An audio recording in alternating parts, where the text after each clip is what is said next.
Hello everyone, welcome to the Short Vort.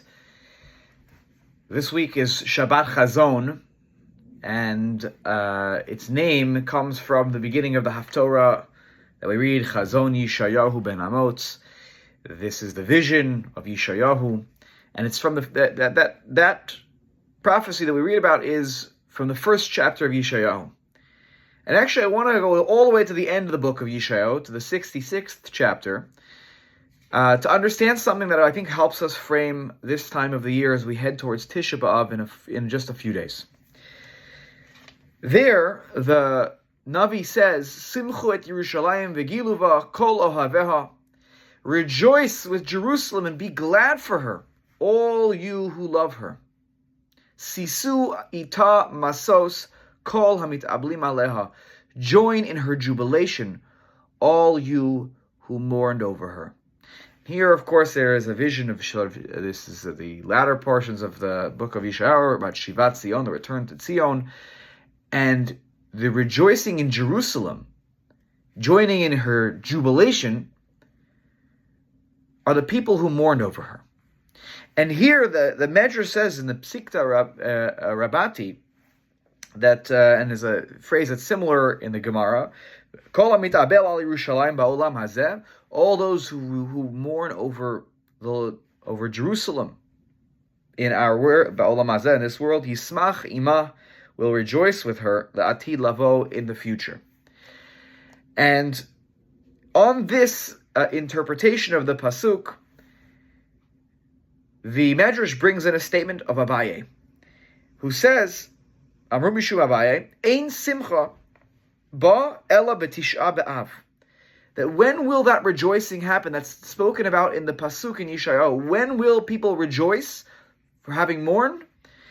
There's no other than on the day of Tisha B'Av, that in the future, that celebration will happen on Tisha B'Av. Shekavu ovel bezman hazeh, the Midrash says, quoting Abaye, that this was the day which we fixed, a day of permanent mourning. And in the future, this will be a Yom Tov. It will be made into a Yom Tov. And the question is, why is it that wonderful we should mourn Jerusalem and understand what we've lost, but how does that connect to that on this day, on Tisha B'Av, in the future, it will be a Yom Tov? How do we know that this is particularly exactly the day that that's going to happen? And I'd like to suggest the following about this, that it is the brilliance of our leaders, of our people, that we made a day, that we set aside a day on the calendar to mourn the loss of the Beit HaMikdash, both Batei Mikdash. It is important that we use a day to understand what we lost in Yerushalayim and the centrality of Yerushalayim and Eretz Yisrael in our lives. And it's specifically because we made a day. It's one thing we remember from time to time.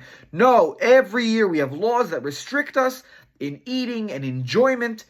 And we do this to affix in our hearts what Yerushalayim, what Eretz Yisrael, what the Beit HaMikdash means for us.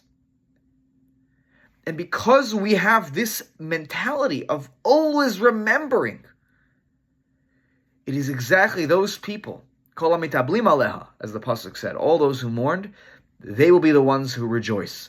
They see a vision of the future of getting this back. If you can't cry about something, it means that it wasn't meaningful to you. And the Jewish people said, this means something to us year after year after year.